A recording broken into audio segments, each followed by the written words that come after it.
My brother's name is Martin Beattie, Beattie. He owns Marty's store in Danville, which after the Price Chopper has the highest volume of beer, soda sales in the area, which means call her grocery free.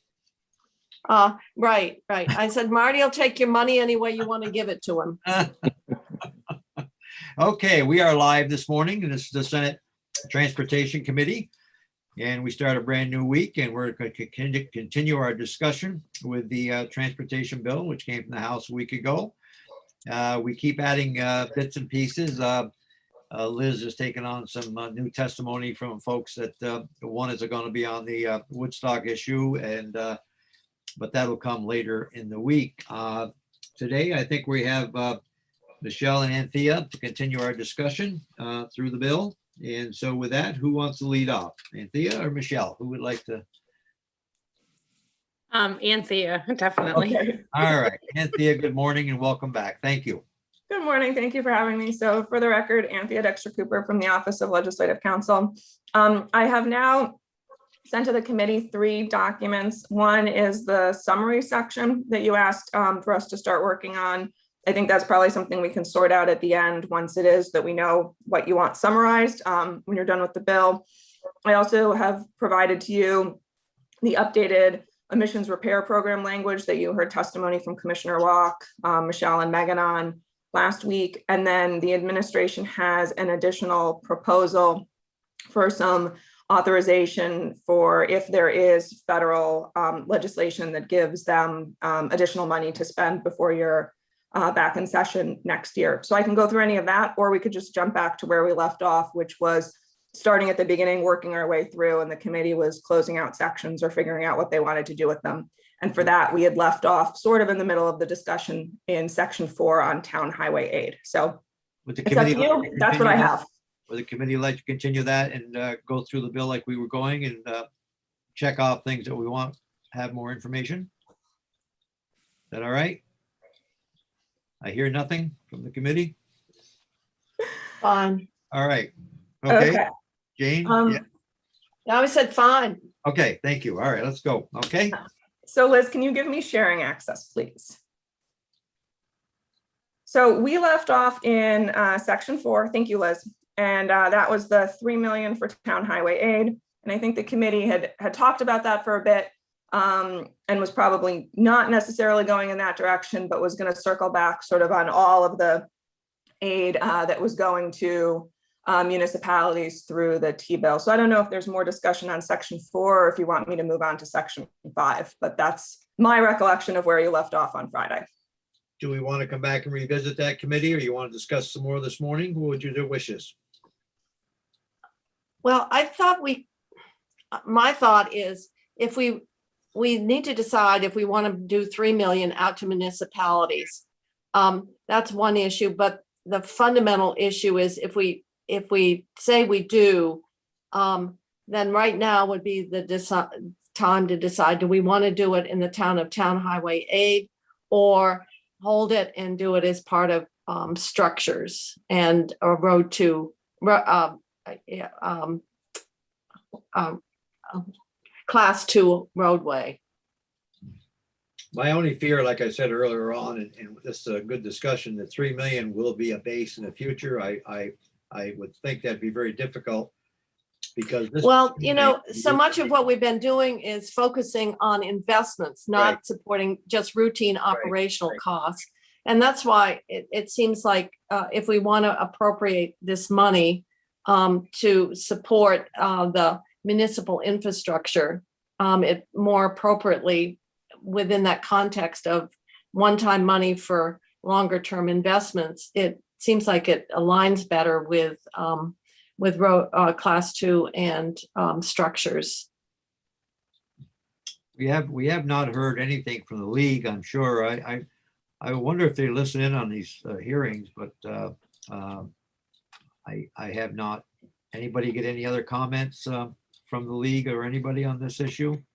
What is your thought, committee members? We've had some discussion about it. You want to do structures, or you want to leave the 3 million where it is, or you want to pass it for today and get more information, or what is your desire?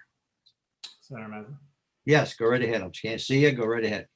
Okay, thank you. I would propose we follow Senator Kitchell's suggestion but move 2 million to structures and 1 million to the other grant program, which I'm forgetting the name of. Class 2 highway. Yeah, the Class 2 highway grants. Okay, we got that. That's a breakdown of a little, split it up a little bit. What are your thoughts there? Anybody have some thoughts? I'm good with anything as long as it's to be used for basically really how the governor's outlined his proposals of any of these monies to be used. That's going to be a long-term fix to something. So whatever you guys decide as far as on that, I'm good with what was just proposed. Senator Chittenden, what's your thoughts? I'm of a very similar mind to Senator Ingalls. I really want to yield to with Senator Kitchell's experience and your expertise, Senator Mazza. I don't understand the trade-offs as well as I should, but it all makes sense for what Senator Kitchell proposed. So you want to do the 2 million, the 1 million, or is that something that consider the committee want to do? Or I have a question, and maybe this is for Michelle. We could do the 3 million and make it available for either, so that it gives greater flexibility to consider the different projects. It's just I don't know if it can be done that way, or whether it does have to be appropriated to a specific area. So, but that would be another option. But I liked what Senator Perchlik did, rather than having hard allocations. I was just wondering whether we could do it so that there was a little bit flexibility depending on the applications received.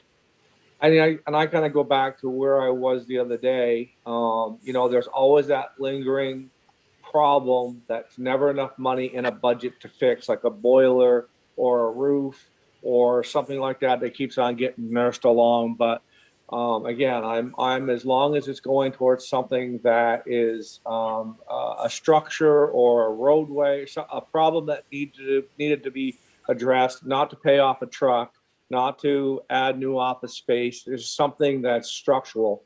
I'm good with anything proposed. This other money, Jane, that's been allocated to towns, like I said, towns all over the state are getting this federal money. That can be used any way they wish, the federal grants?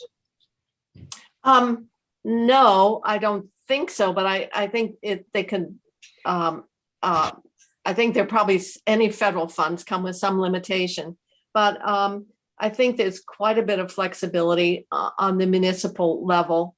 I guess the question, which is hard, is should there be, in essence, what we're doing is giving municipalities some benefit of that 50 million that came in under that federal highway grant program. So that's why, to me, that's really what is kind of the issue here around this funding. Yeah, because municipalities are getting about 176 million. But, as you know, the sheriffs are saying they want to do something. They need some of it. The waste districts want some. Municipalities, I know, are looking at how they could do some capital improvements on their buildings. So there's no question that there's probably more ways that money could be spent by towns than there's going to be money. Okay.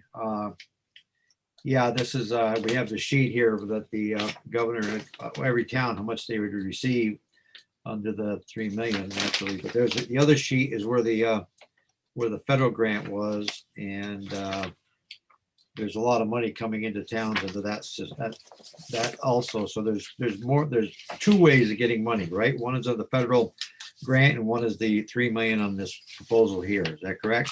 Yes. Right. Yeah. Okay. So that Senator Mazza, yes. is that something that could be shared with what you have? Yeah, Could I Liz- got it. Could Liz send me that, or if it isn't a electronic version of it someplace? Town highway grant mileage based sheet, and every town that says what they would get. But if we're rejecting that use, then that it might be just information, but that is based on our discussion. That's not how we're recommending the money No. be put out. Oh, that's right. I just that was just a Yeah. draft that showed Yeah. exactly what was going on. But I Um, think, Senator Ingalls, you were interested in how much each town would get under their under the ARPA. Right. Yeah, yeah. Okay. And Chris Roop is actually sending some stuff out right now, which I appreciate very, very much. I thought that's a big chunk. I had that sheet somewhere, but yeah, that was a large amount there for each town.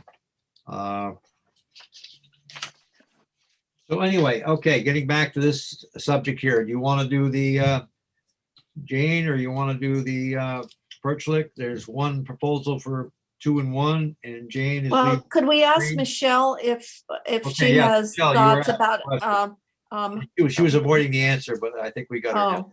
oh, okay. Thank you, Senator Kitchell. I'm actually reaching out for a lifeline here to Joel Perigo and just clarifying whether there would be any concern about leaving that entirely flexible between the two programs. And so I should have an answer for you shortly if All we right. want to just pop back to this. if Why that's don't we okay. just move on, and then we'll get back to when you're prepared, okay? All right, Anthea, go right ahead. Thank you.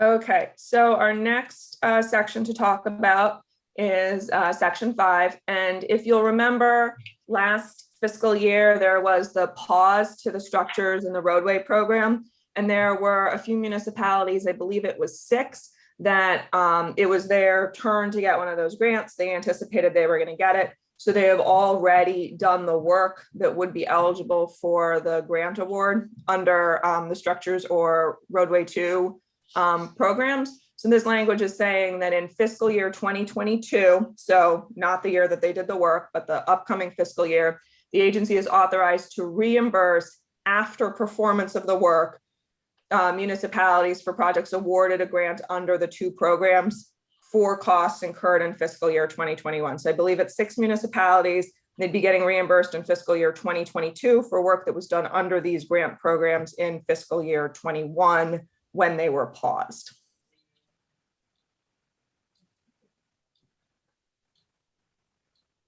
Anybody understand what happened? Yeah, this was recommended by the administration. It sounds like these were projects, and what these 6 towns were just being disadvantaged because they couldn't complete the projects because of the COVID, and this this allows those projects to continue and be funded. I don't think there's any harm in that. No, Okay, we all agree on that? Okay, all right. Okay, so sticking with those 2 programs, but these are changes that would be going forward. So under the current statutory framework, this would be a change to codified law. The statutes provide in each fiscal year, there will be a minimum as new grants under the 2 different programs. So for purposes of, and first we're talking about the structures program in subsection E. For the structures program currently, the agency needs to approve qualifying projects at a minimum of $5,833,500. House transportation, this is not something that came from the administration. This was a House transportation proposal. They are proposing to bump that up to 7.2 million. So going forward for subsequent fiscal years, there would need to be $7.2 million in grant awards for structures, unless, of course, it was not withstood. You wouldn't need to not withstand it this particular year if you stick with the governor's recommend, which House Transportation didn't change, because the governor is recommending almost a doubling of the historic level for the structures program. The corresponding change for the Class 2 roadway program would be increasing it from $7,648,750 as the minimum total pot of grant awards for a fiscal year, increasing that to 8.6 million.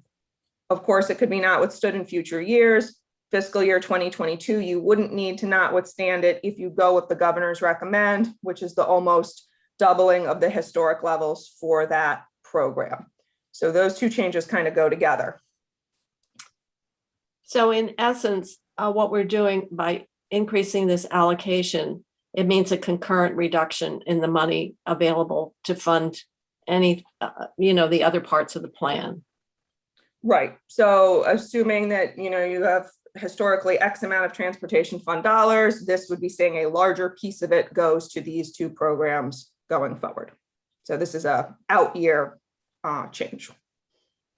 And an every out year change, not a fiscal year 23 exclusive thing, but. So one is unless we change it. One is increasing by about $1.5 million. Let's see. What's the Yeah. math on that? Yeah, from Chris is here. He can do that math. It's going from 5.8 to 7.2, so about $1.5 million, and the other one is going from 7.7 to 8.6, so just under $1 million. So about $2.5 million in total. I'm getting a nod. Chris Fripp, Joint Fiscal Office. Just to clarify, over what the current sort of base is, not the number in the statute, but the number we are working with until this year. We're looking at a $1.8 million increase in total across both streams. So You say that again, Chris. It's not this. What's in the base? I thought the base isn't what's the 5.8. no, so there's a formula in statute that has increased that amount based on how expenditures have trended. And if you take a look back at what the actual appropriation was in 2000. So for the class 2 roadway program, if you go back to FY20 and FY19, that amount was 7.6 million. That is increasing to 8.6. And for the structures, the sort of old base in 19 and 20 was 6.3 million, and we're increasing that to 7.2 million. So that works out to an overall increase over sort of the working base and most recent practice of $1,817,750 across both funding streams. I'm a little confused. They need more money in that fund, or what's the reason for the increase, I guess? So House Appropriations basically or House Transportation, did a rather simple math exercise and took what the sort of working base had been and divide it by the maximum potential grant award under the existing caps. And that would work out to be about 43 grants in class 2 and 36 grants in the structures. And then tried to maintain that minimum number of maximum grants in the new number. So basically just increase those numbers by the same percentage of that increase from 175 to 200,000. So I think the intent here was to make sure that by increasing the requirement, it wouldn't reduce the number of grants. That's raising the cap from 170. Yeah. Okay. And that's in section 7, which you will see shortly, but that is increasing for the program that has a grant, which is the class 2 roadway program, increasing the cap from 175 to 200,000. There is no cap for structures, but the agency has testified that they normally keep them the same. So if you look at section 7, amendment to codified law 19 VSA 309B, you'll see at the very, very bottom of the page, going from 175,000 to 200,000. So that would be the individual grant award. Any thoughts, Michelle, on this section? Senator Mazza, I would say that the agency is somewhat concerned that we would increase the base funding amount at this time, just because of the fiscal uncertainty of out years. And there will be a lot of other funding resources flowing into the state, both with potentially the president's infrastructure bill, as well as the transportation reauthorization bill. And rather than commit additional state funds at this time, I think we would prefer to better understand how these new funding streams will assist communities and advance projects that are on the current list than to pre-commit to this change. My concern is that, you know, with all the extra monies that are coming, we're trying to overload this year. And like, I worry about the future always, because there is going to be, if we go through with the 3 million and then the federal monies that every town is getting, I think we're being very generous, but it's up to the committee to decide how you want to spend it. It's just, I caution us because with next year, you don't know what the future is going to bring or the year after. Go ahead. Anybody else? Jump in. Sometimes I can't see you on the screen. So if you have it, just jump right in, committee. I'm sorry. I defer to the wisdom of the people on the screen, but I do know that once you send money to somebody that they are going to expect it every year. Well, actually, this does create the new expectation ongoing, which is different than we're going to help you with this one-time money. So what in essence is being proposed here by raising the cap and then saying, well, we're raising the cap and therefore we don't want the impact to be fewer projects funded. We're going to have to add more money to support this, the higher cap and keep the projects constant. And that is an ongoing pressure on the entire plan and a transportation infrastructure. And maybe now is not the time to be making those long-term adjustments. And some of this would have been done in the House before some of the new federal legislation came down. So to me, this is basically saying we're going to give more money in a revenue environment where I don't think the T fund revenues are increasing. We're going to allocate more to local government, which in essence means that there will be a concurrent reduction in the funding available to support the statewide transportation infrastructure. It's a zero-sum game.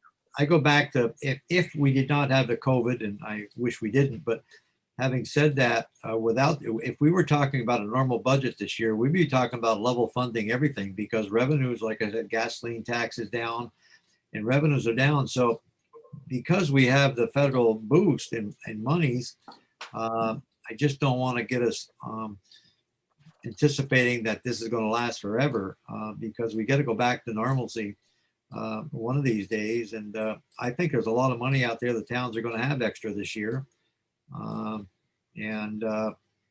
These are uncertain times, and we were told that monies would be spent for, you know, the capital improvements and not filling the budget with other items. But just a thought, I just worry about too much money pouring in at one time into the towns. That's a good question. Right ahead. Yes, Senator Chitney. So help me understand the concerns with upping the base. Is it that people, if we up the base, then the municipalities and other will expect that to be in the budget next year, but it could not be in the budget? I'm trying to understand the trade-offs. It would require us to go in and put notwithstanding. This is making a change in the law. It's not, so what it's basically doing is saying from this fiscal year forward, this is the funding that that unless we notwithstand it, which we do routinely, frankly, but you know, it's not popular, that this would mean that a greater portion of T fund revenues would be allocated to support class 2 highway and structures. And by doing that, inherent in it, because this is base, set aside all the federal money coming in one time. This is an ongoing commitment of base T fund revenues, state revenues within that transportation plan. So with those revenues being as anemic as they are, and we know they are for a variety of reasons, this means that by increasing the allocation and by statute to this new level, that unless we get flush with revenues, then in fact, those higher payments in this area will have to be offset by commensurate reductions in the rest of the statewide transportation plan, ongoing. So why don't we, well, I'm sorry, go ahead, Tom. Just real quick, so if I may, that means it'd be more rigid in our allocations for future budget years, putting pressures on other aspects of the budget. Is that correct? Yeah, it's basically carving out of the revenues a prescribed amount to be used for this purpose. Thank you. Why don't we look back at what level funding is, notwithstanding the monies that we have coming from the federal government, and just base it on what a normal year would be, what a normal year would be. Never mind, I mean, in an exception to the money that we have coming from the federal government. Well, the problem, well, we could raise the cap and agree with that, which means fewer projects get funded. Or we raise the cap and allocate more T-fund revenues to support the same number of projects. Or we just say, we're not changing anything, and we're gonna keep the current base because of just so many things happening at this particular time, that this isn't the right time to be making those long-term budgetary commitments within the transportation plan. That's what I see. I like as our that one. choice. I like that one, what you just said. That's what makes sense to me. Senator Mazza? Yes, go right ahead.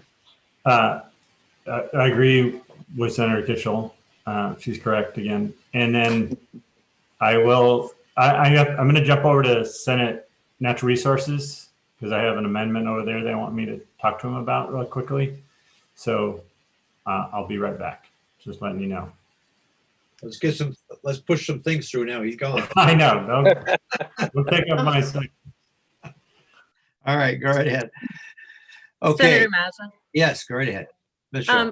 I just want to sort of add the other nuance to all of this, which is with the transportation reauthorization bill as it's currently poised within the Congress, Vermont stands to receive about $70 million more in federal So you're talking funding. about the match. We're gonna compromise our match. So, you know, there will be potentially with the president's infrastructure bill, 100% funds that we can use, and maybe even some of those funds on some types of municipal projects, obviously. But I think I'm more concerned at this point, until things settle down, to understand how we're going to match the new federal funds that are coming. Yeah. Oh, that's a good point, because if you don't have the state match, you can't draw it down. And you did mention that before. So, I mean, that's a factor to consider, that if you allocate more of those T funds this way by increasing or carving out a higher amount, then you have fewer funds available to match maybe a greater amount of federal funding. That argues to keep exactly what we've got until we have a better understanding of all these multiple bills and legislation that could influence the decision that we would want to make long-term. We should have went into this year not even thinking about the federal funds. They would have been a Christmas bonus, and just determine the budget from what we had. But having said that, that's not the way it works. Anyway, okay, so do I sense we want to leave it the way it is? Back to the grants? So everyone's clear, that would be removing in a strike all amendment, sections 6, increasing the total pot, and section 7, increasing the grant award. Is that correct, Jane?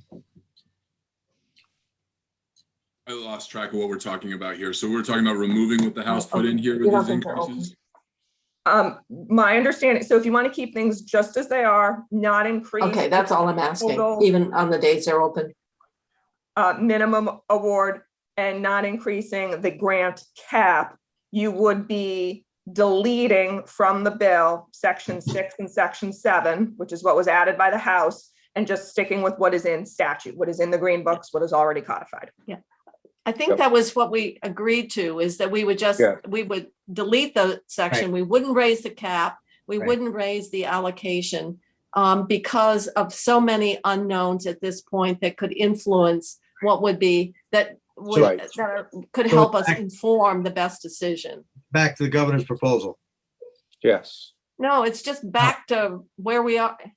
Right, Just nothing. You're not changing the law at all. You're keeping the law just as it Right. is. So yeah, it's okay. Leaving it the way it was. Right. Okay. And one thing I Not- will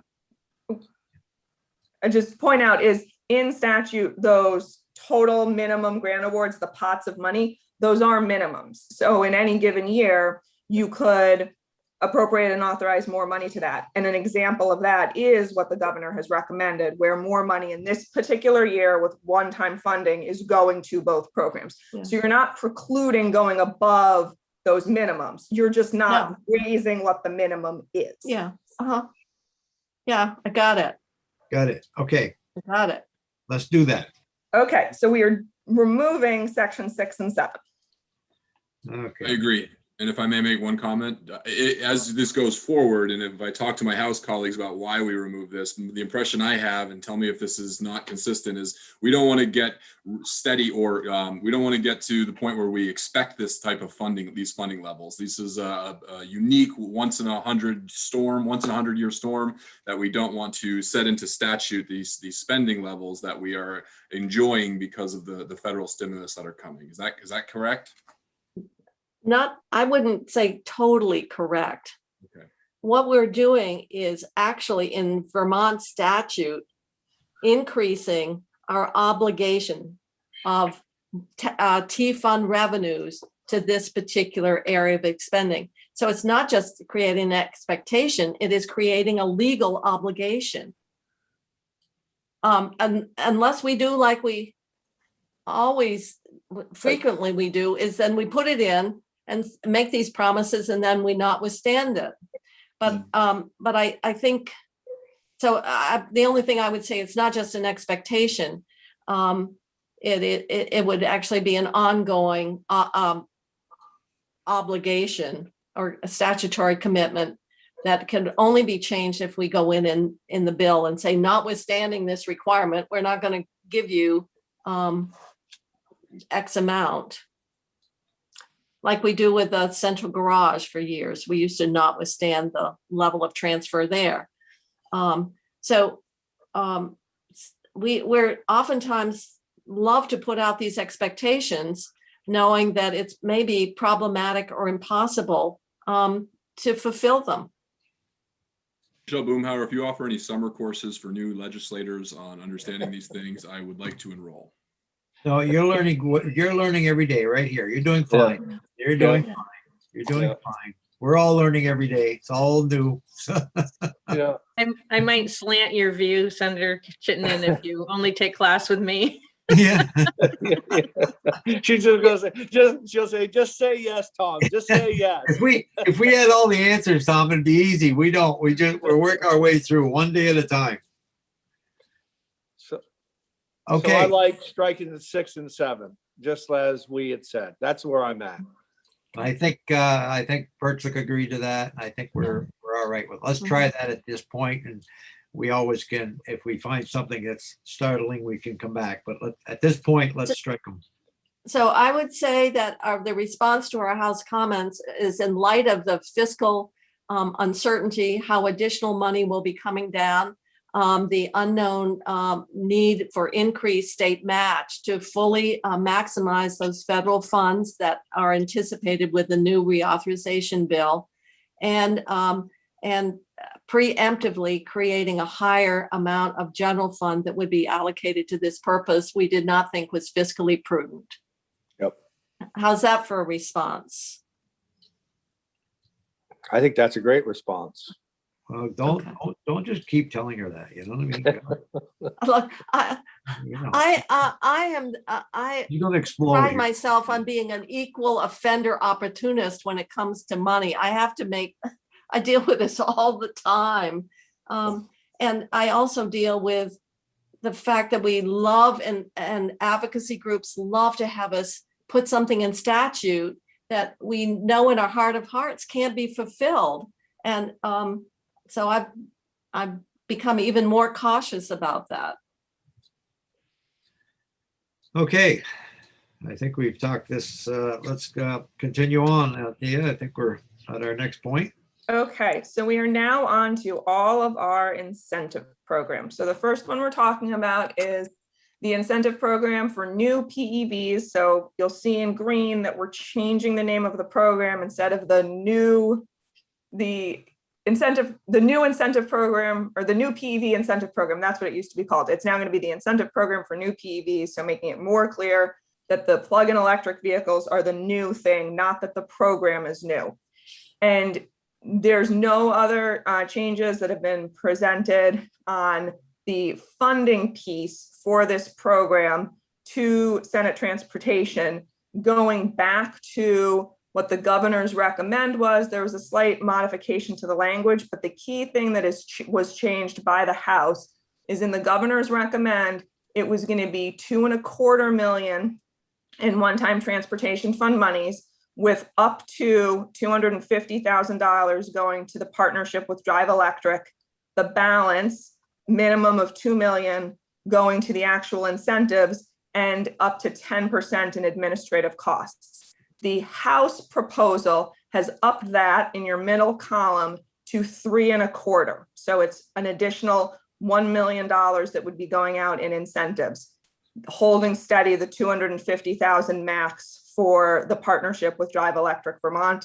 No one has proposed a change to you, but obviously you get to make money decisions now, and it's up to this committee to decide if it wants to deviate from what the House recommended, go back to what the governor recommended, the $2.25 million, or do something differently. But Section 8 is where you're getting the money for Drive Electric, that partnership, the money for the program, and what the administrative cost cap is for the program. Okay. Michelle, could you like to comment on that section, please? Sorry, lost my mute button. Yes, Senator Mazza. In this case, the one thing I would bring to your attention is the fact that we have only $200,000 left in the incentive program currently. And I think you'll recall, we heard from Dave Roberts of Drive Electric Vermont not long ago that there was 325 or 350,000 left. So the people are grabbing up these incentives. And I think the key thing we want to emphasize is, and Senator Kitchell had brought this up, that the potential to make the language that funds the EV incentive program effective upon passage would be an important piece in terms of trying to avoid running out of money and having a gap in between the programming. And I should have mentioned that. So thank you for bringing that up, Michelle. If you were to make that change, in addition to there needing to be something in the big bill, this is the section where you would do that as well, sort of for the authorization side of things. I did have the question though, Michelle, and that is, would 750, if it's effective upon passage, be sufficient to cover a full fiscal year plus basically two months of the current fiscal year? Oh, I don't. Yeah, we're on the Mileage Smart program, not the new PEV program. So I'm sorry.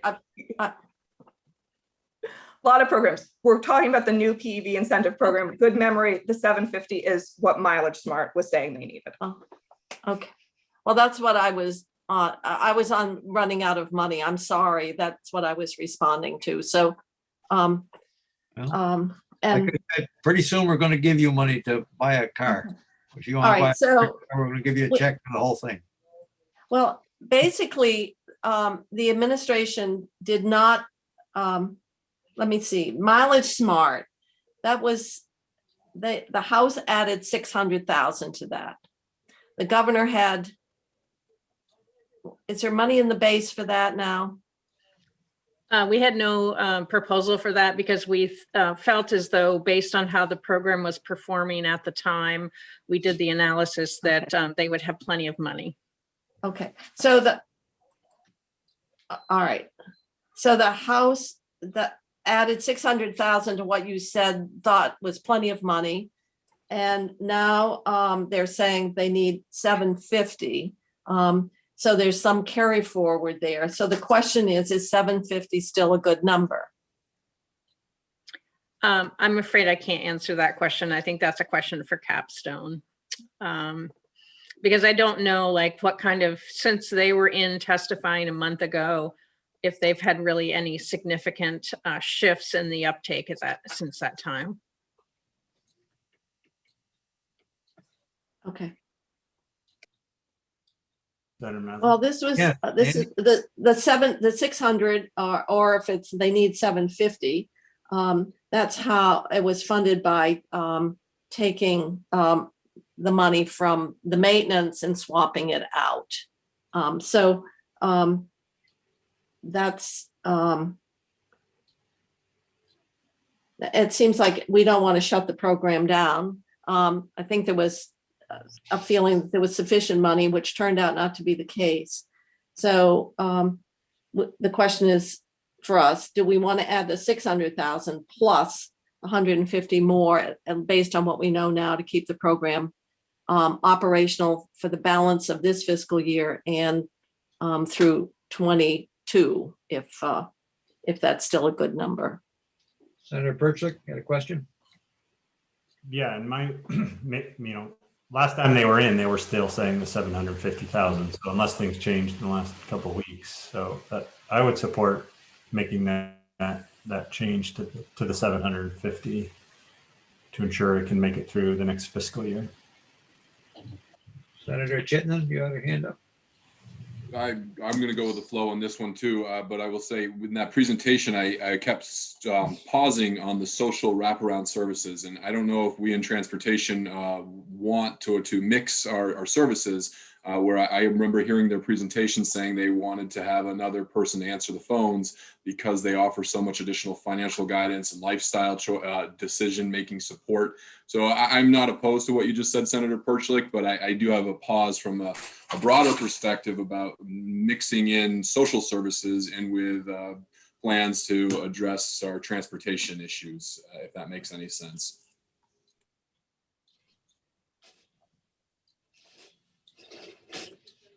Comments? Nobody said anything. I would just say, I don't know how it fits with the other state services that we have to support those that are struggling with transportation to and from work and so on. So I don't see the broader picture of how the Mileage Smart program fits with those pieces. Well, can I ask a question? Go ahead. So Senator Chittenden, are you, I wasn't sure which way you're going. You're saying you were concerned about increasing the money because you didn't want it to go to those other services, or you're just having a general question of how it all works together? General question, because I didn't see from the Capstone presentation how that fits with adding another person to support guidance and answering questions about finances and how to manage personal finances and how to work with those social wraparound services they were describing. It wasn't clear to me that this is where we should be providing those things. And if we're not providing redundant services, that might better be served through the Health and Human Services components and more coordinated efforts that are separate and distinct from how we are incentivizing more fuel efficient vehicles on our roadways.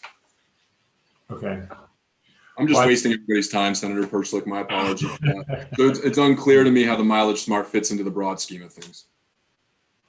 Okay. Well, I think if we were to increase it, we weren't necessarily. I think they did testify about the need and the benefit of making sure people are getting into vehicles they can afford, because there's other people trying to get people into cars they can't afford. But I think increasing it by the $150,000 isn't saying they're going to hire another person. It just is for the program as it is already in statute, is my understanding. Yeah. So what might help is, since we haven't seen this language today, so this is section 11. We jumped ahead a little bit to hit Mileage Smart. So for Mileage Smart, it's saying that it's an authorization to spend up to 600,000, and you are talking about whether or not you would increase that to 750.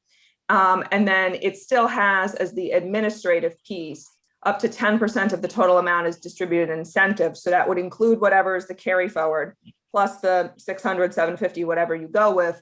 available for costs associated with administering Mileage Smart. So if you increase it by 150,000, you're only increasing the administrative portion that they can use by 10% of the 150,000. So this language doesn't say you're getting an additional 150,000 to go and hire an additional full-time employee, for example. It would really only be that additional 15,000 that could go to the administrative side of things. That's not to say that if Capstone came in, they wouldn't say that that number should be higher, but that is what this language that came out of the House would be doing. What you see highlighted is really intended just to be a clarification that it's 10% of the new authorization plus whatever is carried forward.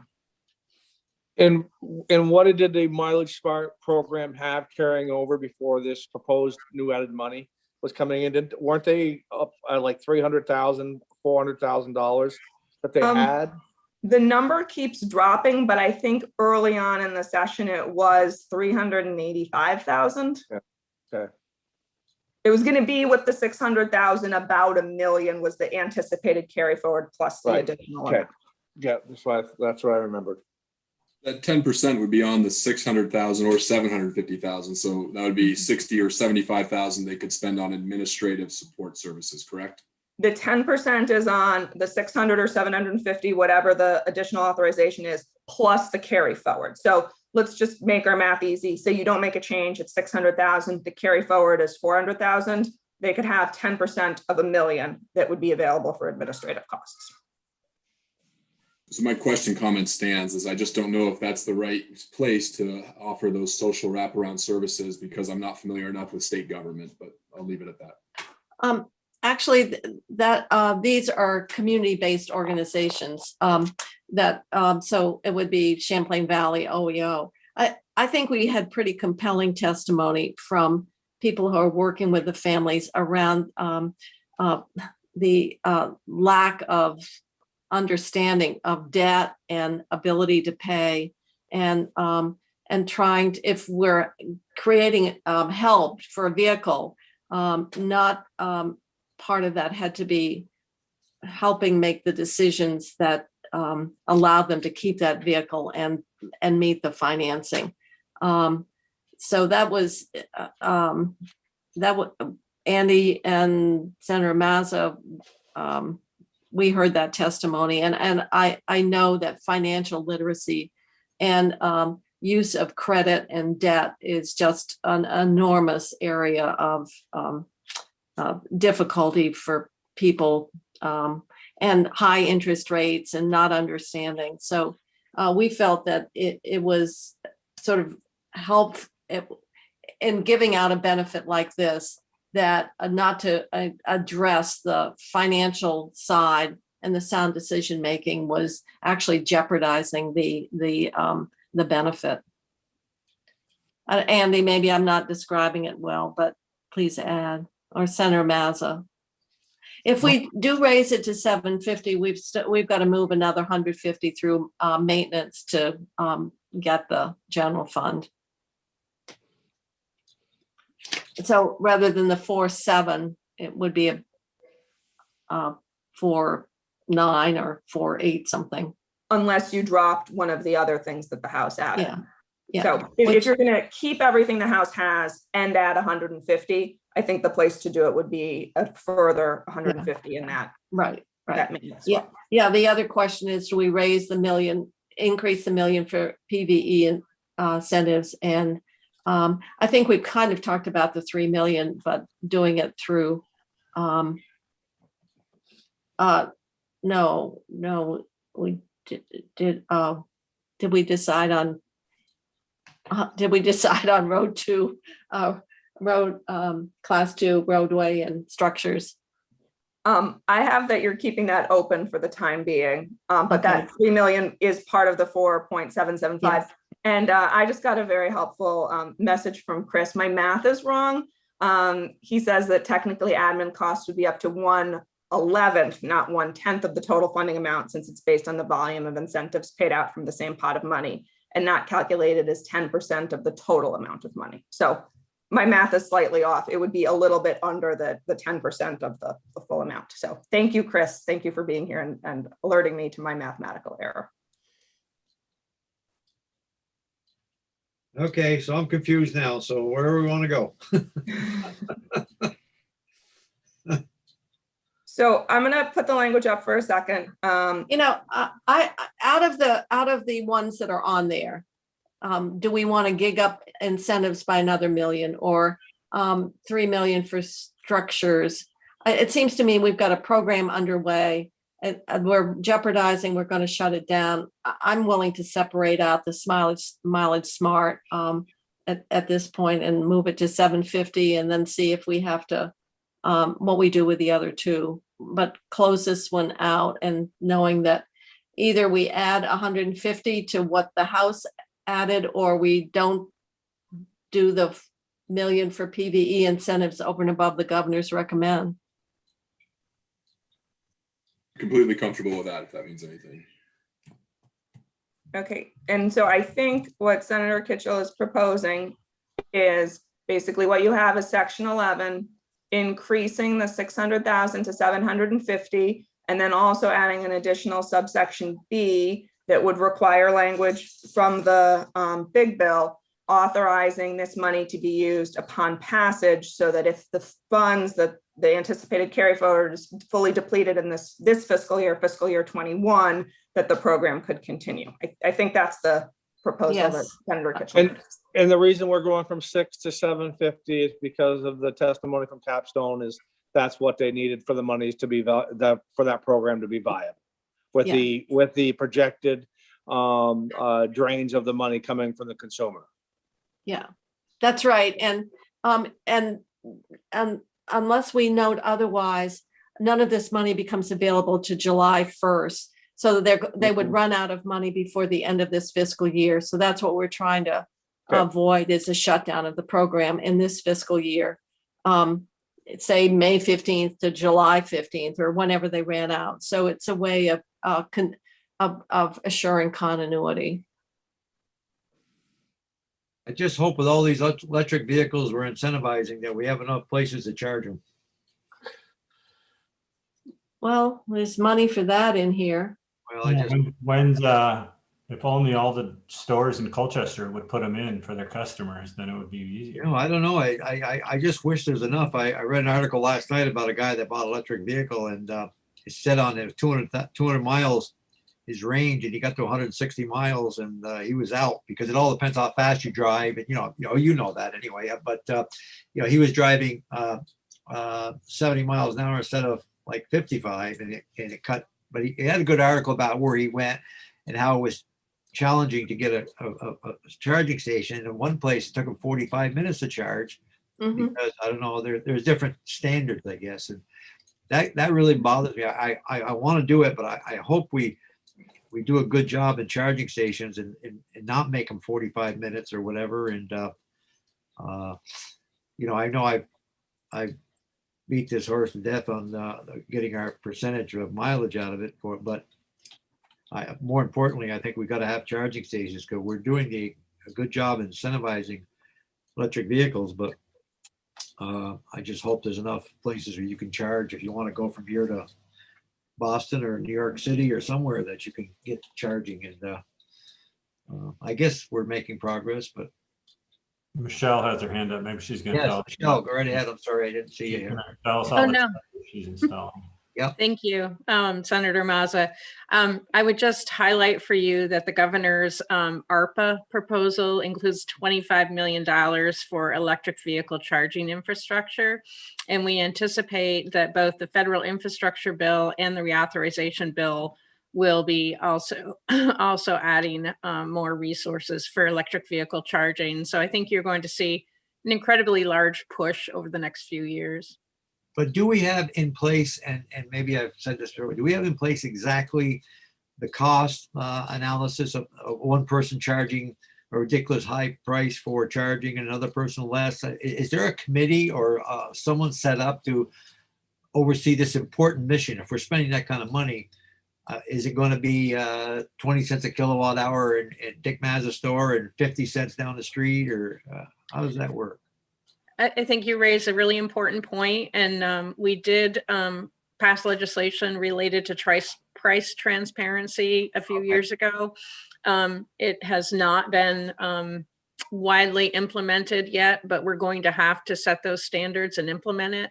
The other thing that we've been waiting for is the national standards relative to weights and measures relative to delivering an exact kilowatt hour for the person receiving the charge, similar to, with the fact that you're getting a gallon of gas. Right. So those two things will have to be advanced as we advance this major rollout of charging stations. Because we know that gasoline, they'll drive 10 miles to save 3 cents a gallon or whatever. And, but the signs are up there, 279, 271, and you have a choice to do that. And I'm sure they are. I just. The one thing that I would point out is which Michelle is referencing, the governor has a plan to use how he would spend the 1 billion of money coming, ARPA money, of that one pot of ARPA money coming to the state. That has yet to be appropriated. Although you might read in the news, it appears like specific projects. I was surprised, Senator Ingalls, you've seen the Yellow Barn in Hardwick, all of them. Mm-hmm. Those have not, and it creates the impression as though they're getting the money, a decision's been made.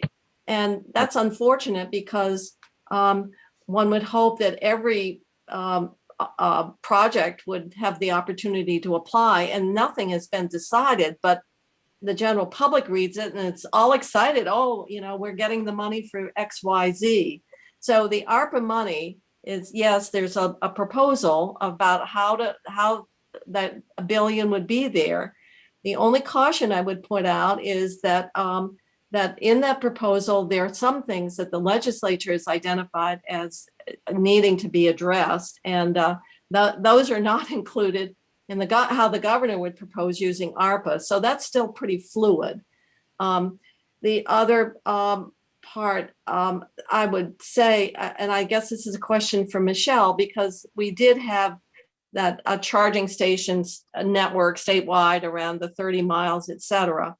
But if we're infusing money in all this, is there, and I think maybe Senator Mazza asked this question earlier, is there a master plan for where these charging stations and the extent to which they are done using public dollars versus the private entity market out there, and where they would be located?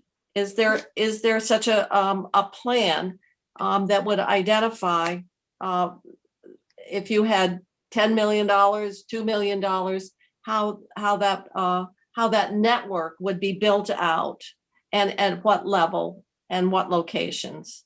Thank you. That's a great question.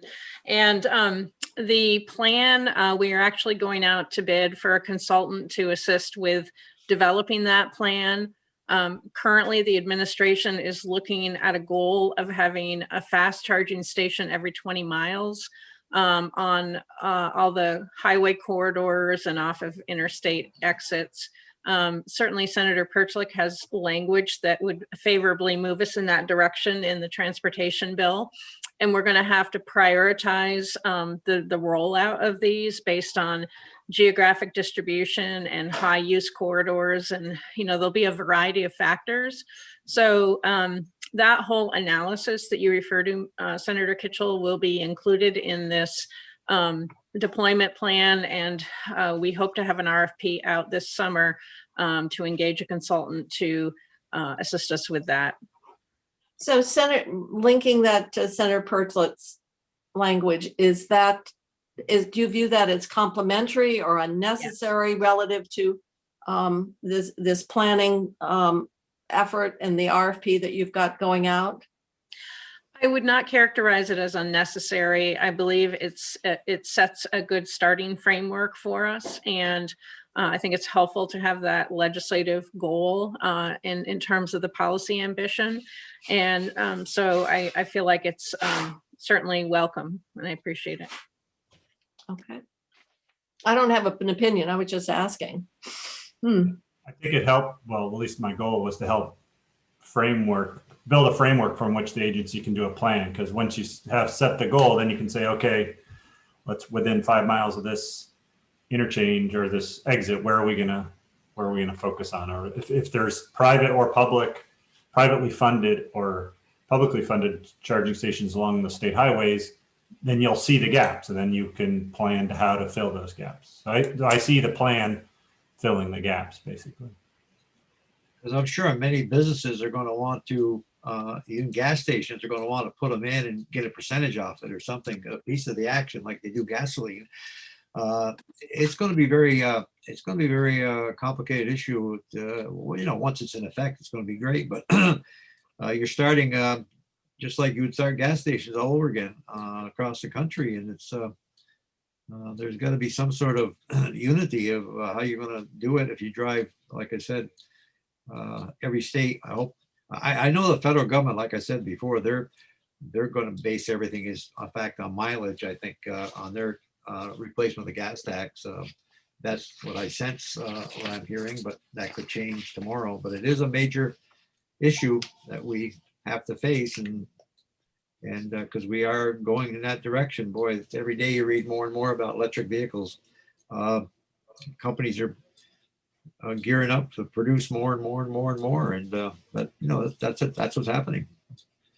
So with that, where are we now? What are we? What's our question now, Thea? I do have a question as it relates to the charging stations in the plan. Obviously, we've got commercial enterprise out there that are putting in, utilities are putting them in.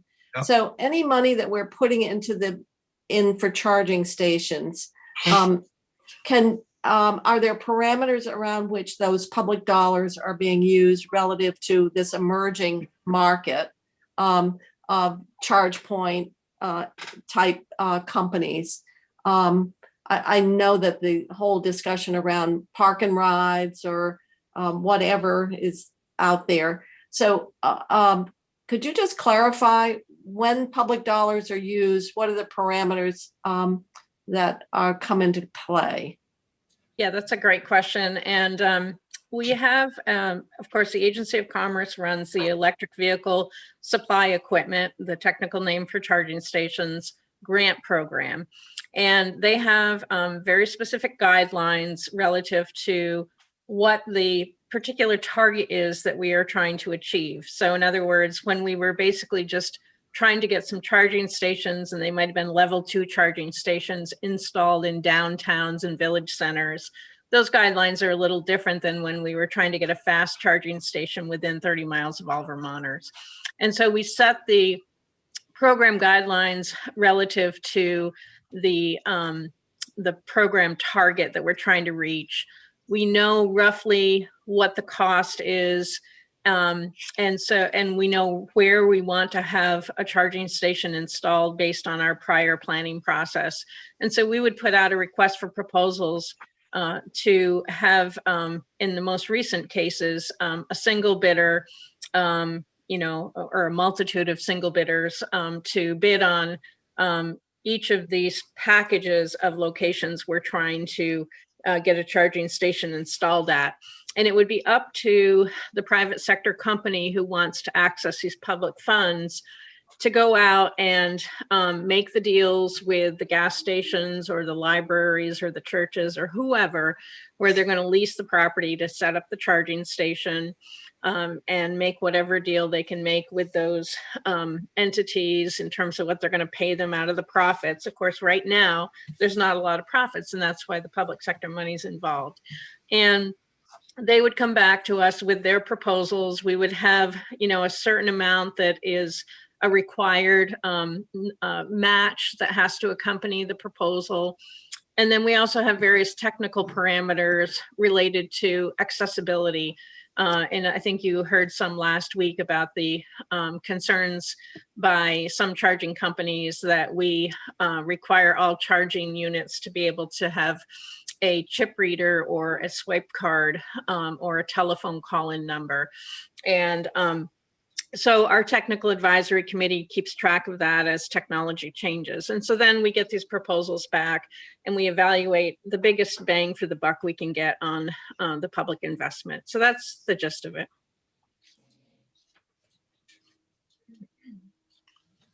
Okay. So what's our question now? I have that you were discussing for Mileage Smart, the 750 versus the 600 and the language to allow them to use it in this fiscal year post passage. That's the last thing I had. That was the discussion point before you started talking about charging stations. And I thought we had agreed that we would do that. It didn't commit us to all the other two pieces that the House did, but that one we wanted to move forward at the 750 and make effective upon passage. Committee understand that that's where we're going? Yes. Okay. All right. I guess we're going there. All right. Go right ahead. Okay, so we're temporarily, time being, closing out Mileage Smart. You'll see that updated language the next time we go through this. So now I think it makes sense to go back to the new the incentive program for new PEVs.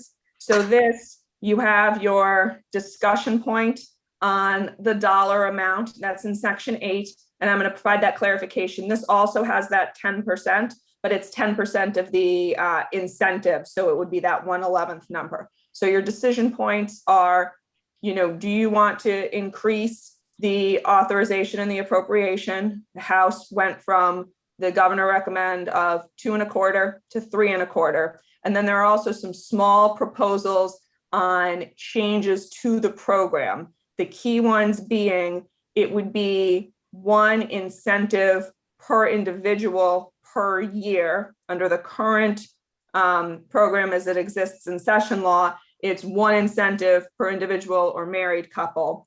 And then the other proposal that's coming from the administration is increasing for the larger incentives for individuals with lower income. That qualification based on adjusted gross income is currently capped at $50,000 without regard to filing status. The administration is proposing increasing that to $750 for married couple filing jointly and for the surviving spouse filing,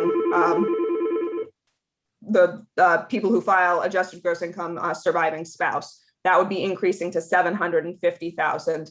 And then also the agency is proposing to provide not more than 5 incentives. And I know it came up in conversation as to whether or not there should be 5 incentives per year or 5 incentives total to a tax exempt organization that is providing transportation alternatives to personal vehicle ownership. So 750,000, you said? So it should be 75. Oh, 75,000. 75. Okay. Right. All right. You said Yeah, 700. no, that would be a very large adjusted gross income. I said, wow, that's a big income. Only Senator Ingalls makes that kind of money. So that's Well, I was buying an electric car, folks. okay. Yeah, I And got then it.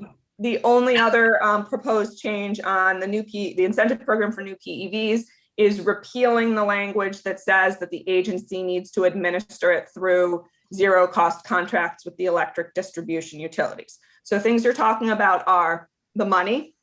Do you want to change the lower income, higher incentive amount bucket from 50,000 to 75,000 for married couples and surviving spouses? Do you want to expand it to be an incentive per individual or per year? Do you want to add in the piece about tax exempt entities getting incentives under the program and the repealing of the zero cost contract for the electric distribution utilities? And anything else you want to change to the program, but those are the ones that have been presented to you as proposals. And Thea, what's their rationale from going up $1 million when the governors recommend?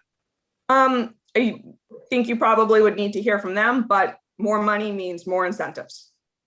And as you heard from Michelle, the program does have significant uptake between the last time you had testimony on this to now. It sounds like $150,000 have gone to the incentives. And actually, if you go to Drive Electric, you can see a little tickler that will knock down as that pot of money depletes. And just for a little bit of history here, this would be the third round of funding that went to the program. And between the first round of funding and the second round of funding, the program did shut down because it ran out of funding. Yes, Senator Berkeley. Yeah, Michelle, maybe, or Anthea, probably, either one. The last, I'm going to the bottom. I can't remember why we want to strike that language about how they're going to administrate it to the utilities. It's just weird to have that in statute, but they could still do it that way if they wanted to, right? Right. And I think Michelle can speak to what they're going to try and do, but this is to prevent, that was added, I believe, last year during COVID, when there was also the depleting administrative costs for Mileage Smart. With the original, there was only going to be $150,000 in administrative costs for all of the programs. And the agency had worked out a way to administer it through these no-cost contracts with the electric distribution utilities. They certainly could continue. There's nothing that's prohibiting them. But this language being repealed would prevent the program from getting shut down just because the electric distribution utilities, for example, said, no, we can't do it at no cost contracts. You're going to need to pay us 1% of each incentive, well below the 10%, but it still would be something that the agency couldn't do if that language stays in session law. And one of the things that's sort of interesting is you guys built this program 2 years ago, and now you're seeing how it's actually functioning and needing to make changes along the way. And when you were talking about this 2 years ago, you didn't know the direction it was going to be going in, and that you would be having this conversation 2 years from now about how it should be administered, and if there should be sort of an umbrella entity that is administering all of your menu of programs. So I think it's something that was put in session law for a reason and is maybe going to restrict the program going forward, possibly. Someone help me. If we have an uptick in electric cars, which is great, are we prepared, again, back to the charging stations, when are they going to be into effect? And should we be waiting, slowing down a little bit and waiting for more charging stations and then giving it a bigger kick for electric vehicles? Or if we sell a lot of electric vehicles, are we going to be prepared? What's the implementation date of the charging station? Are they going to start like July 1st or more? Or, yeah. Let me answer that. And it's a complicated answer. And we have a lot of charging stations out there already. Right. We know that the range of vehicle charge, how long a charge lasts when you're driving, is getting bigger. Yep. People plan for what their driving style and habits are, usually when they're buying a car, an electric vehicle, to make sure they get the kind of vehicle that fits their driving style and how long of a charge they need. And then there's the factor that 80% of your charging occurs at home, not on the road. So I don't feel like we are at the place right now where there is a need to worry about the number of vehicles being sold versus the amount of charging stations we have. I think we're right on target with what we would have anticipated in terms of the uptake of electric vehicles and the implementation of charging stations. So you're going to see new charging stations coming online month after month going forward. We won't see like a huge push until this influx of federal funds or ARPA funds or other resources starts coming in terms of the fast charging network. But I think we have a pretty good area-wide distribution, but we will need more as we go forward. What is the, well, no, you go ahead, Senator Moss. The charging stations now, if I drive up to one, does it tell me in writing how much it costs to charge my vehicle? Yeah, some do and some don't. And that's one of the things we talked about that we're going to need to make sure is consistent across the state. Okay, that's one of the issues there. Okay, go ahead. All right, Senator Ingalls. Yeah, does anybody have a chart or an estimation of what we are going to be added for electric vehicles? I mean, a realistic expectation about what the ramp up is, I mean, we have 3,800 now. Are we expected to double that this year, or do we have that number anywhere? We do, Senator Ingalls. There was an analysis done by the Public Service Department or the Public Utility Commission. I can't remember which one. And I will send that chart out to Liz to share with the committee. Thank you. Senator Mazza. Yes, Senator Purchase. And one of the things there, like we have this public money going to encourage charging stations, specifically in areas that maybe the private sector won't do it, but the private sector is also installing these charging stations, and they're more likely to install them if there's more electric vehicles here. So by putting some public money to increasing the number of electric vehicles will attract other investments to the state, similar to the S47 bill that we passed. I think will do that, but also there are charging companies that just do charging, and then there are car companies, including like even Ford now has a relationship with a charging company saying, hey, we're going to give you free charging at these partnered stations. So we want those bigger companies to find areas in Vermont where they'll build their big supercharger stations. So we can encourage that money an investment to come to Vermont by showing, one, that we care about electric cars, and two, just that we have more and more electric cars here. And then it also helps, like up in Quebec, because their electricity is so cheap, they do have high penetration of electric vehicles. And whenever the border opens up, we want them to feel like, hey, there's enough charging stations down here in Vermont to come, travel around. But they will be controlled price-wise, some sort of limitations, right? Sometime. No, No, it'll just be No. what Michelle was Market. talking about, is that it'll be like the gas stations. You'll at least know, and that it'll be conformed, Okay. and that we know that when they say you bought a kilowatt hour, it was actually a kilowatt hour. Just like when you buy a gallon of gas, it was an actual gallon because of ag, but it won't be regulated. But I mean, hopefully for the public charging stations, we'll get to the point where we are collecting some money for our infrastructure from those. So there's a lot of moving parts. Yeah. Okay. Good.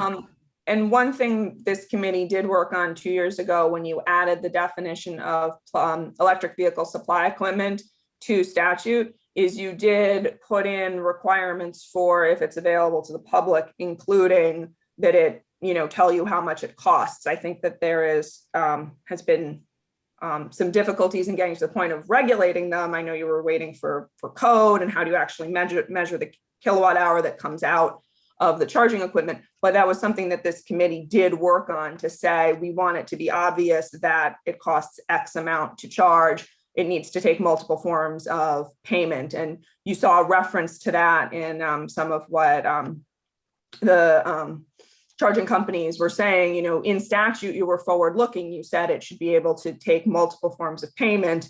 Yet now in the grant program, you're requiring it to have the magnetic stripe. But this committee did put in statute language to hopefully capture what it is that is being presented to consumers on the receiving end of electricity from a charging station. Andy, you have your charging station at home? Yes, sir.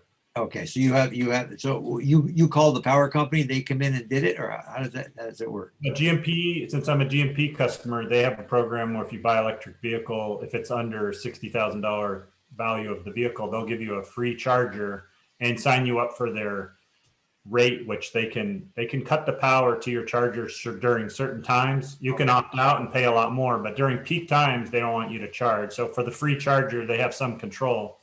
But they gave me the charger, but I had to pay an electrician to install it.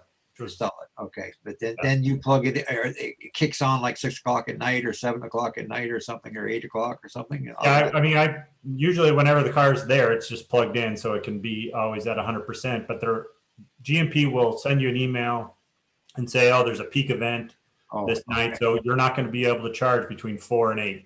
Do they shut it off automatically themselves? Oh, okay. So you don't have to worry about going out, unplugging it and everything. Right. And they have another rate that they do where they'll say it's cheaper per kilowatt hour if you charge only during the daytime, for example. But then you do have to kind of program your car to say only charge during this time to do cheaper rates. But the cars all have that capability because it's common in California too, where you can save money if you charge during different times. So you can set your car to say only charge during these cheaper times.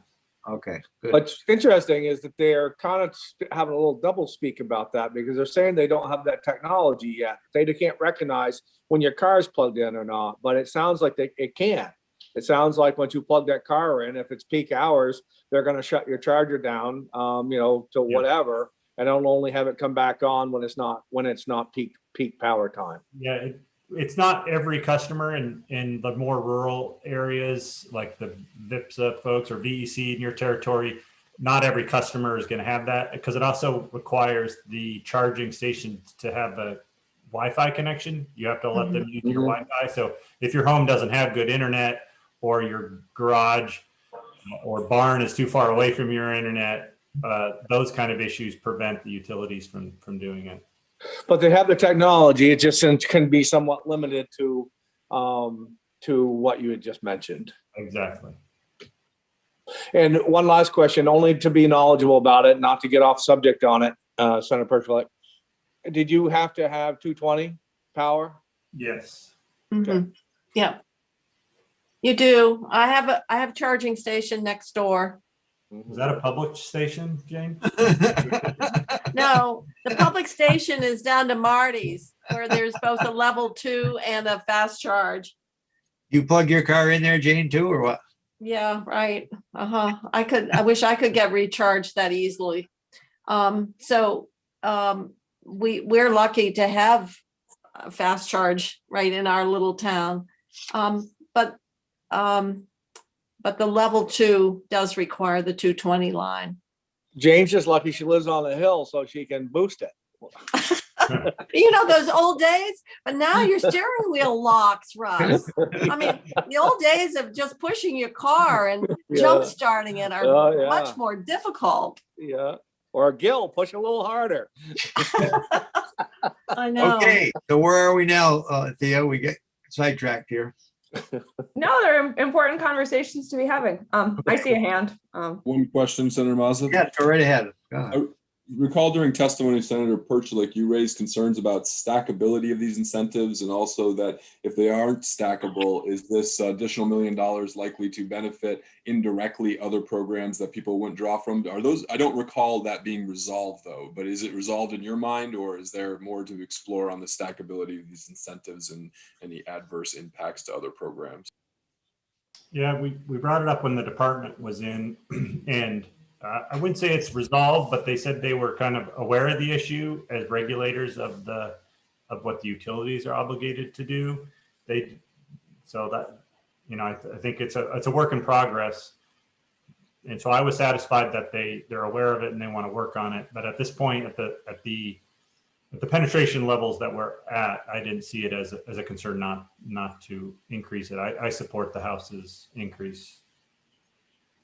So just one thing to have everyone be aware of when we're talking about the stackability of the incentives, there's using that to talk about what the electric distribution utilities are getting credit for, but then there's also can one individual get multiple incentives? And that's sort of where, if you've seen the presentation on the Replace Your Ride program, it was showing multiple incentives on the same vehicle or multiple incentives on the same electric bike, for example. So I think there are two ways that the stackability word is being used. What are the electric distribution utilities getting credit for? Are they taking credit if part of the incentive is coming from the state pot of money? And can one individual get multiple incentives? So I don't want them to get confused in people's minds. Okay. So I have that you are still talking about what you want to do with the new PEV incentive program for new PEVs. It's going to take me a while to get that one right. I'm sorry. Do we hear any movement on that, or we want to revisit? What would you like to do? I would move that we support the House's proposal. Any other comments from the committees? As well as the governor's proposal, the changes that that the AOT suggested. So that would be the full package of what you're seeing in column 3, the additional $1 million, the changing the adjusted gross income, the having incentives available for tax exempt entities, and the changing it to be one incentive per individual per year. And I'm good with that too. I just don't want to have this money if it's not going to be used. And it sounds like through all the discussions that the money is needed, it's going to be used up. You know, at some point in time, we got to look at, and I know that Senator Mazza has said it several times over the course of discussions of this. We got to look at what we're spending on these vehicles to get people to buy them versus to do they want to buy them and support what's, you know, how we're trying to move forward. So just to put $1 million just to spend, incentivize more to get people to buy these things, I'm not in favor of. But if under the current incentive programs, if people are buying these cars and that's what it is, I can favor that.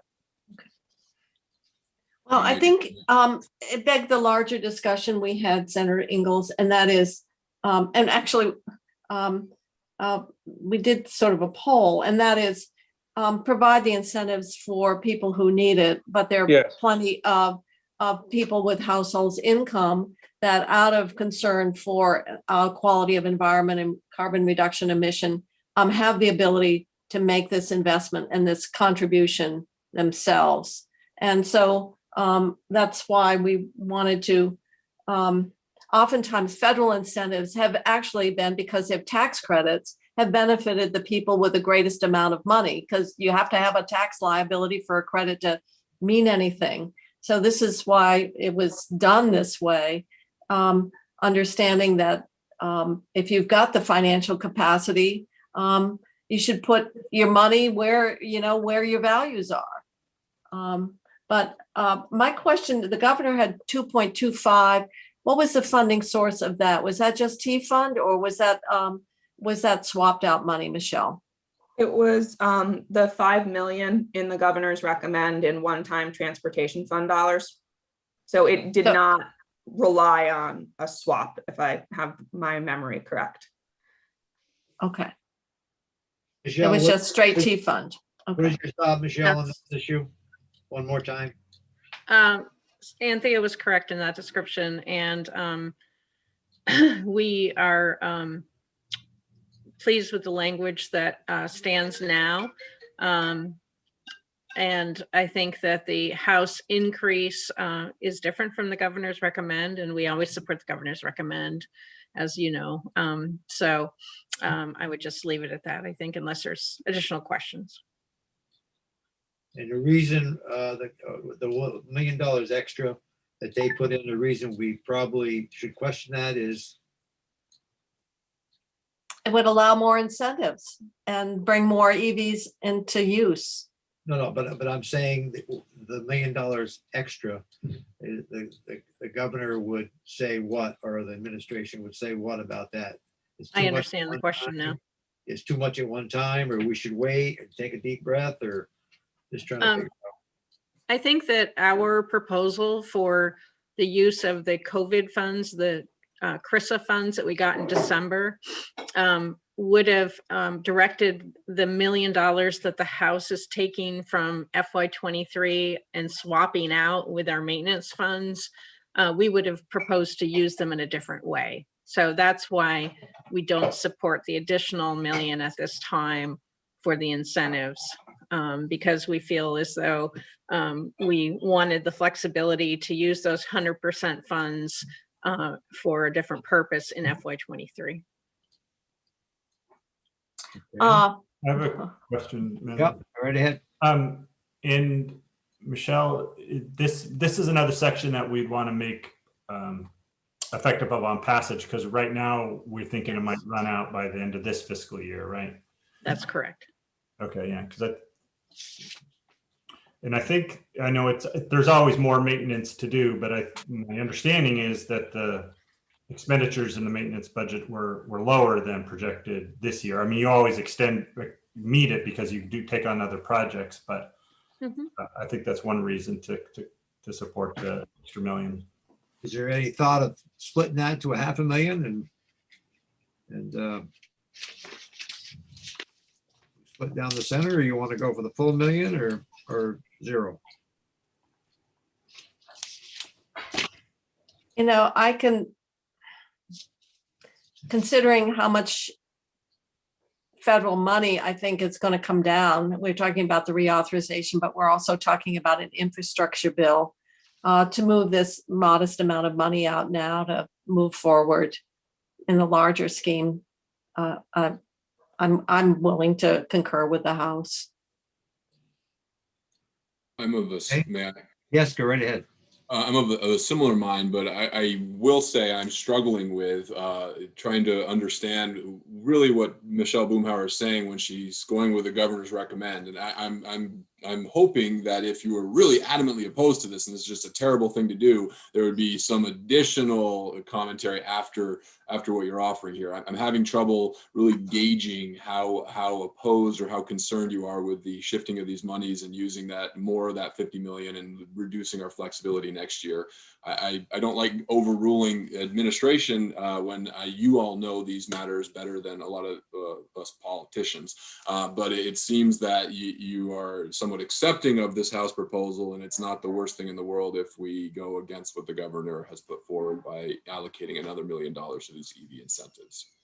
I'm having trouble reading your facial expressions, Michelle Boomhauer, on how bad of a decision this is. Well, she's got other things she's going to fall on the sword for, and she's trying to be somewhat this one here. She's not going to fall. She won't care. She's got other issues that she wants more help on. I think she's more concerned about the preserving T-fund money so that we can draw down every federal dollar. Yes, I think Senator Chittenden, it's a very delicate balance that the administration and staff of the administration struggle with in testifying on these issues. Certainly, we support EV incentives. The governor had them in his budget proposal. There are other things, as Senator Kitchell pointed out, in terms of the preservation of T funds and uncertainty and risk that you will see me fight more vehemently for if they are really of concern. Okay, so what do you want to do? $1 million, nothing, $500,000? I concur with the House. All right. Likewise.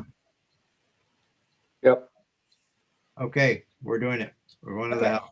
All So right. it sounds like for sections 8, 9, and 10, you're going with column 3, which will be the increase from the House and all of the proposed changes from the administration, the change in the name of the program, swapping 2 sections. And then for purposes of section 8, which is the money piece, you'll be having it effective on passage, and we'll make sure that language ends up in the big bill for the appropriation so that this program will get the funding on passage so that it won't shut down if the amount that's left is depleted. Think I have that right? Sounds all Got a right. nod? Yep. Okay. Okay, we are going to end now. It's a quarter of, and so go ahead, Michelle. I'm sorry. Go ahead. I'm sorry. Before we leave, Senator Maz, I was hoping that I could give you the response to the town highway aid, $3 million. Yes, go ahead. The committee wanted to know if we would be amenable to having that $3 million towards town highway structures and town highway class 2 program not be prescribed, but to be flexible. And staff indicated that we could work with program flexibility in designing the best way to move those funds out to communities. Okay. So it could be 3 million for either of those 2 uses. Or split, yeah. Well, split then prescribes. Well, I mean, some other split. So 3 million, and it won't matter. It'll be based on whoever's next in line, what their biggest needs are, I guess is a good way to put it. Okay. You want to suggest some language then? Why don't we sleep on this one, come up with some language, and then we'll revisit it. Because there's caucuses at 12:15, people got to have a chance for lunch. So unless there's something urgent right now, we're going to end today. Anything else? I see nothing right now. Liz, I think we're set to go off from live.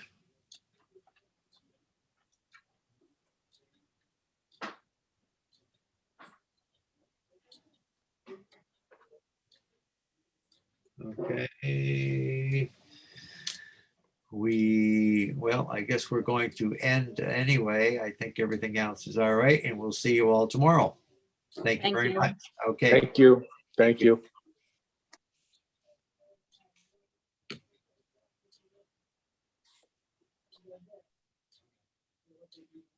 Sorry, my. That's all right. That's all right. We're all done. What happened right at the end? Right at the Yeah. end there? Did I miss something? No. We just, we're quitting at 1/4 because there was caucus at 12:15. Okay. Thank you. Can I do anything for you? No, we're all set right now. Okay. See you tomorrow. See you Bye-bye. tomorrow. Bye.